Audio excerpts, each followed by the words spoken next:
Hello everyone, welcome back. So in the last video we discussed about Doppler effect, which is caused due to sound waves when they travel in the air. In this video we will explain one more phenomenon, which is again caused because of sound waves when they travel in the air, and this phenomenon is called sonic boom. So before we move further, let me just quickly try to explain through an example what is sonic boom. So have you ever seen a fighter plane go past you, and have you ever heard a sound something like this? Well, yes, this cracking sound which you just heard is caused due to sonic boom. Now let's try to understand how the sonic boom is caused. So if you remember my last discussion on Doppler effect, what did we consider? We considered a train which was the source of sound, and an observer was at some distance from the train, and he was observing the sound. So we all know that the train moves at a certain velocity, but the velocity of train we all know is not more than the speed of sound. So train travels at subsonic velocities. So when the source of sound travels at subsonic velocities, which means that the speed of the source is less than the speed of sound, we observe the phenomenon of Doppler effect. Now what happens when the source of sound moves at supersonic speeds, which means that the source of sound moves at a speed which is greater than the speed of sound in the air? When that happens, the phenomenon of sonic boom results. Now this is typically observed in fighter planes, because we all know the fighter planes move at speeds which is much more than the speed of sound, and that's why when a fighter plane goes past us, and we often hear this cracking sound which is called sonic boom.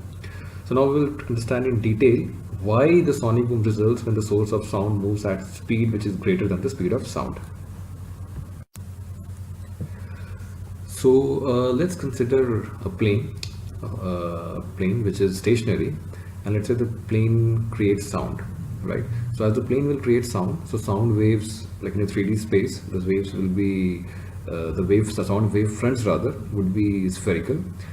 So at moment t is equal to 0, let's say the plane creates sound, so the first spherical wavefront will emanate from the plane, and as time progresses the wavefront will grow, and it will grow further in space, right? Now let's say the plane now starts to move. So let's say initially the plane was here, so in the second figure, let's say the initial position of the plane was somewhere here, and let's say in time in any time t, the plane starts to move in this direction, right? The plane starts to move in this direction. So let's say at t is equal to 0, let's say at t is equal to 0, this was the initial position of the plane, and let's say at t is equal to t, this is the position of the plane. So let's say at t is equal to 0, the first wave which the plane produced was this one. So let's say at t is equal to t, this wave has grown, and the sphere has increased, and let's say the same wave at t is equal to t is now this one, has reached this one, this position. Now at t is equal to t, the plane is at this position. So here also the plane will keep on producing sound waves. So you can see at time t is equal to t, the next wave which the plane produces, so that wave will further expand in the air, the sphere of the waves will further grow in the air.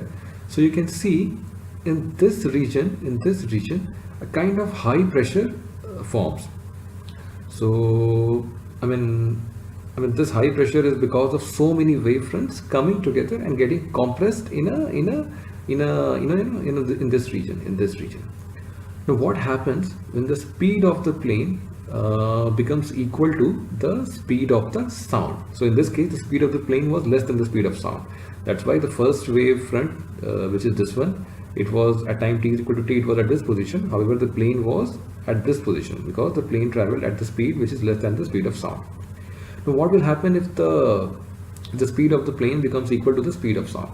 In that case, the position of, let's say, this first wave which was here, let's say again if it is here, and let's say the speed of the plane is equal to the speed of sound, then let's say again t is equal to, let's say, t dash, the plane and the first wave both will be at the same position. So the first wave and the plane will move together. So in this case, you can see in this region, so many waves are compressed, right? So this region becomes a region of high pressure, right? Now what happens? Now what happens when the speed of the plane becomes more than the speed of sound? Now when the speed of the plane becomes more than the speed of sound, then in that case the plane will overtake the first sound wave, which is, let's say this is again the first sound wave which was produced at t is equal to 0. So if the speed of the plane is more than the speed of sound, then the plane will overtake this first sound wave, and the plane will be in at some position like this. So in that case, all the subsequent waves which are produced by the plane, they will intersect each other at a surface of a cone, right? This is something like this, as you can see, a cone is formed. So all these waves which are produced as the plane moves, they will intersect at a cone, something like this, okay? And at the surface of the cone, because of the constructive interference of so many pressure waves, the surface of the cone will become a region of extremely high pressure. So let's say there is any person standing here, right, on the ground, and he comes he comes under the influence of the surface of the cone, then that person will hear a very cracking sound, and that cracking sound is what is called sonic boom. Now forget a person. If there is a building over here and that building comes, this cone contacts that building, then because of the high pressure which is there at the surface of the cone, this cone can break, or the sonic boom which is produced can break the window panes, can shatter. You can damage the building. So that is that's because of the extremely high pressure which is there on the surface of the cone, right? Now let's try to understand the angle which this cone, which the slant surface of the cone will make from the center, from the axis. So let's say this is my axis, this is my center. So let's say the speed of sound is v. So let's say in time t, this was my first spherical wavefront. So the speed of sound is v. So in time t, my cone, the first wavefront, will move a distance called vt. So the radius of the wavefront, the first wavefront at time t, will be equal to what? Vt. And let's say the speed of the plane is us, right? So in time t, the distance which the plane travels will be what? Us times t. So let's say if this angle is theta, then we can see from this geometry, sine theta, sine theta is equal to Vt divided by Ust. So Tt will cancel, which will be V by Us. So sine theta will be equal to V by Us. Now Us by V is called Mach number. So you would have heard, a plane travels at speed of Mach 2, Mach 3. It means what? That the speed of the plane is 3 times that of the speed of sound in air. So sine theta will be equal to what? It will be the inverse of Mach number. Sine theta will be 1 by Mach number. Now you can see the center of this cone of sonic boom is right at the nose of the aircraft, nose of the aircraft. So and this cone, as we discussed, is a region of extremely high pressure. So it can have some serious implications on the fighter plane or on any plane which travels at supersonic speed itself. So that's why in the design of when the plane is designed, this factor is taken into consideration, because the plane has to withstand this high pressure region. So which is one of the important factors which is considered while designing any plane.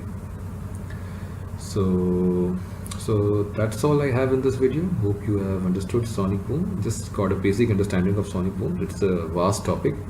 We haven't got into the detailed mathematical aspects, but I hope it would have given you a good flavor of how sonic boom is created and how and what are the implications of sonic boom.